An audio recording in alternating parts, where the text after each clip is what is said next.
Pernah nggak sih Anda ngobrol sama mesin? Kalau Anda pernah pakai Siri, Alexa, atau bahkan ChatGPT, ya berarti jawabannya iya. Dan obrolan itu bukan cuma hal iseng loh, tapi itu pertanda kalau ada revolusi besar yang lagi terjadi. Selamat datang, hari ini kita akan bedah tuntas gimana kecerdasan buatan atau AI bukan cuma jadi alat baru, tapi secara fundamental lagi merombak total cara kita berkomunikasi. Yuk kita telusuri bareng-bareng gimana pergeseran besar ini terjadi. Nah, ini dia peta perjalanan kita hari ini. Pertama, kita bakal kilas balik sedikit soal evolusi komunikasi.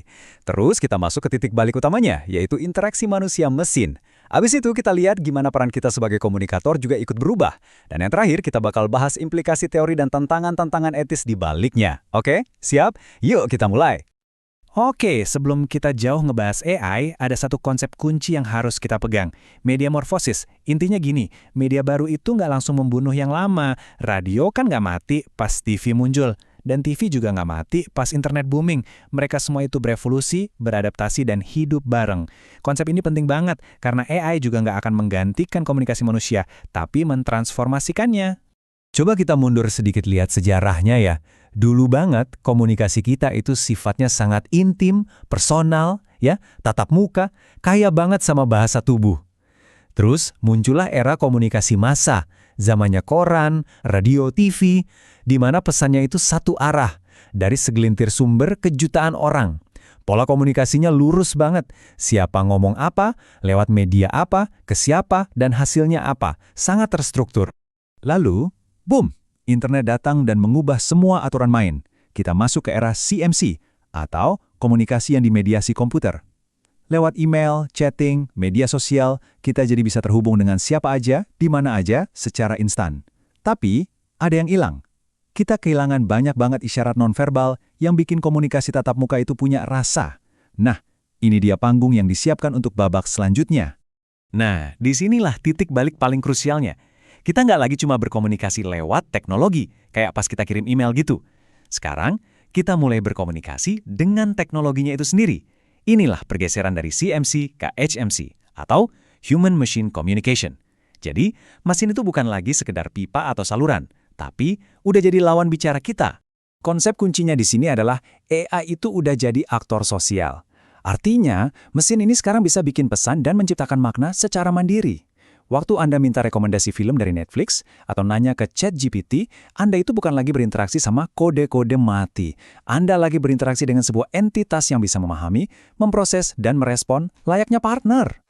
Oke, istilah agensi terdistribusi ini mungkin kedengarannya agak teknis ya, tapi idenya sebenarnya simpel kok. Artinya, kemampuan untuk bertindak itu nggak lagi 100% ada di tangan manusia. Bayangin aja kayak lagi dansa sama partner. Anda gerak, partner Anda menyesuaikan. Dia gerak, Anda juga menyesuaikan. Nah, akhirnya jadi sebuah tarian yang padu kan?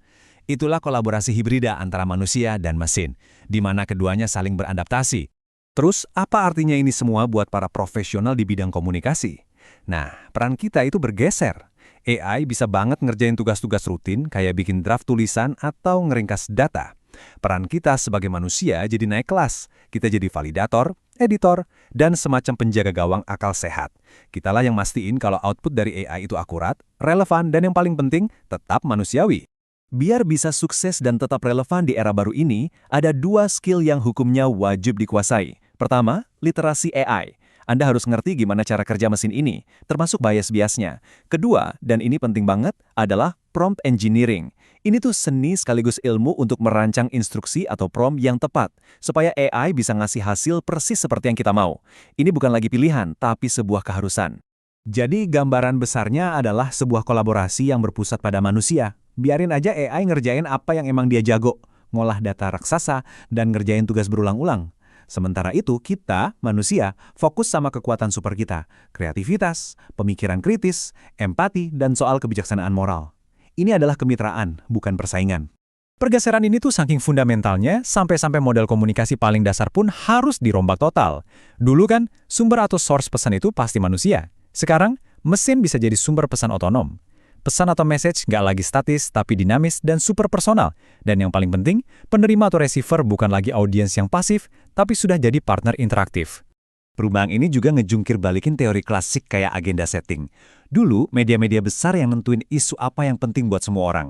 Sekarang, Algoritma itu bisa menciptakan jutaan agenda yang berbeda untuk setiap individu.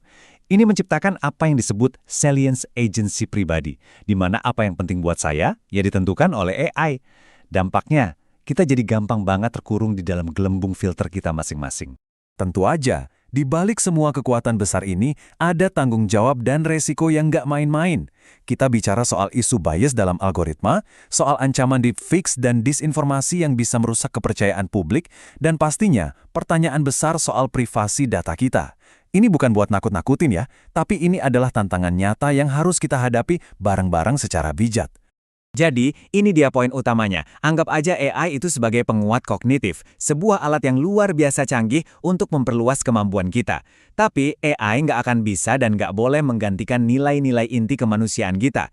Masa depan komunikasi itu tidak ditentukan oleh seberapa pintar mesinnya, tapi oleh seberapa bijak kita sebagai manusia dalam berkolaborasi dengannya. Jadi, pertanyaan akhirnya adalah, saat mesin sudah bisa berkreasi, lalu apa peran unik manusia? Itu pertanyaan yang akan kita jawab bersama di tahun-tahun mendatang.